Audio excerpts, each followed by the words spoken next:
Shalom, senang bisa menjumpai saudara kembali melalui channel Generasi Pembaru Bangsa. Doa dan harapan saya agar saudara semua dalam keadaan sehat dan penuh berkat. Kali ini saya akan menyampaikan renungan dengan judul Makna Natal. Saya yakin renungan ini akan memberkati dan membangun iman saudara. Sebelum saya mulai, jangan lupa subscribe, like, bunyikan loncengnya, dan bantu share ke banyak orang sehingga kami dapat membangun channel ini lebih baik lagi. Bagi saudara yang sudah subscribe, dapat memberikan komentar di kolom komentar persis di bawah video ini. Salah satu perikop yang mengisahkan Natal atau kelahiran Tuhan Yesus adalah Lukas pasal 2 ayat 8-20.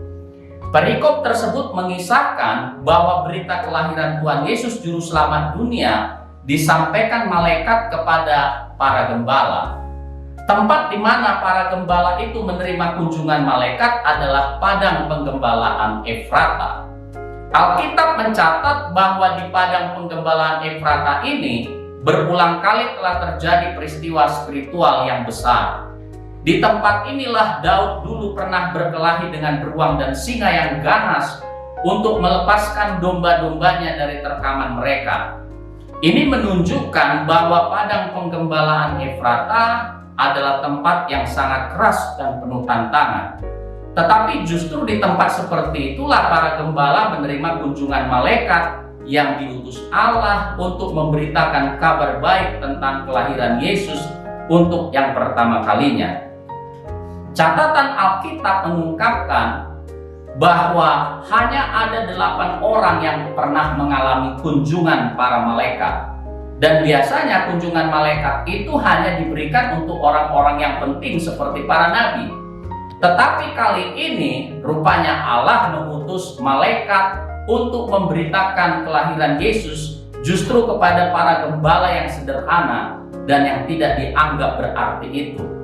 Itu sebabnya berita tentang Natal atau kelahiran Yesus yang diterima para gembala menjelaskan tentang apa arti Natal yang sesungguhnya bagi kita. Yang pertama, Natal artinya Allah di dalam Yesus Kristus menerima saudara dan saya sebagai pribadi yang berharga. Para gembala sering dianggap hina oleh keluarganya sendiri. Pekerjaan sebagai gembala dianggap hina oleh orang pada masa itu, termasuk oleh keluarga mereka sendiri.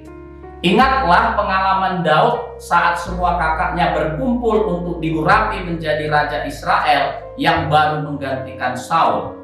Dia terlupakan oleh kakak-kakaknya, bahkan oleh ayahnya sendiri, sehingga tidak diundang ke dalam pertemuan itu.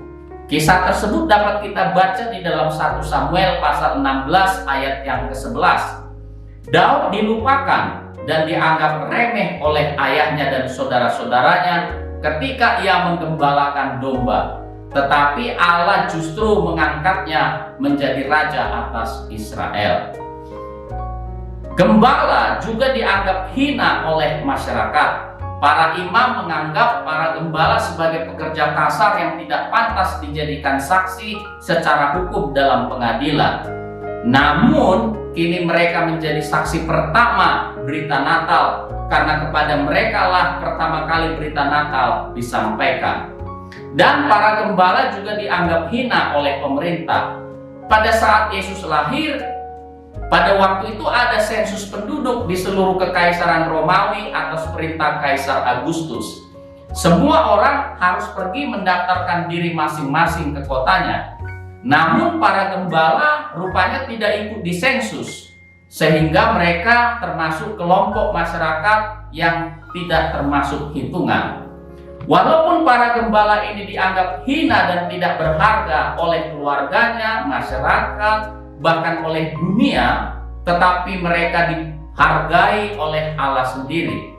Demikianlah melalui kelahiran Yesus atau berita Natal, Allah menunjukkan kepada kita betapa berharganya jiwa kita ini bagi Allah, sehingga Ia telah mengutus anaknya ke dalam dunia ini sehingga kita tidak binasa. Sebagaimana dikatakan dalam Yohanes 3 ayat yang ke-16, Karena begitu besar kasih Allah akan dunia ini, sehingga Ia telah mengaruniakan anaknya yang tunggal, supaya setiap orang yang percaya kepadanya tidak binasa, melainkan beroleh hidup yang kekal. Yang kedua, Natal juga artinya Allah di dalam Yesus Kristus ingin memberi arti hidup yang sebenarnya kepada saudara. Pada umumnya, orang-orang menggantungkan arti hidup mereka kepada uang, kedudukan, dan status di masyarakat. Jika berdasarkan itu, maka para gembala adalah orang yang paling tidak memiliki arti hidup karena pekerjaan mereka dianggap sangat hina.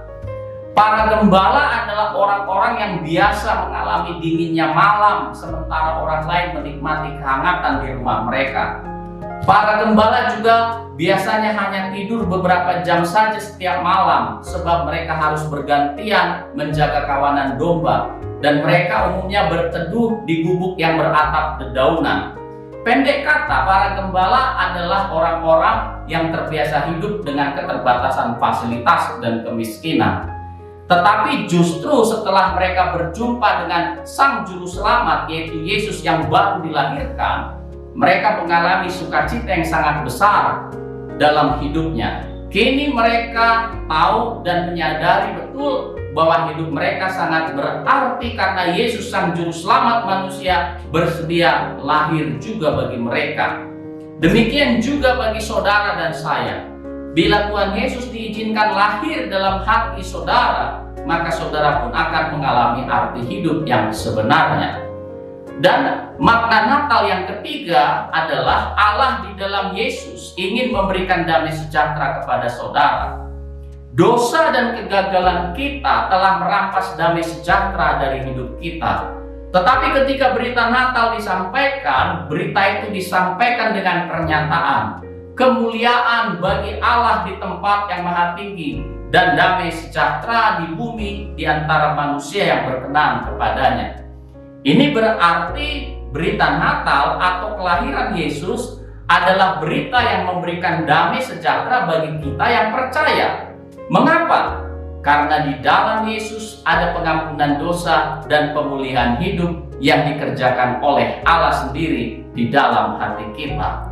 Itu sebabnya Roma pasal 5 ayat 1 berkata, sebab itu kita yang dibenarkan karena iman, kita hidup dalam damai sejahtera dengan Allah oleh karena Tuhan kita, Yesus Kristus. Jadi berita Natal adalah berita yang mengungkapkan apa yang Allah kerjakan bagi kita di dalam Yesus Kristus, yaitu satu, Allah telah menerima kita sebagai pribadi yang berharga di dalam Yesus Kristus.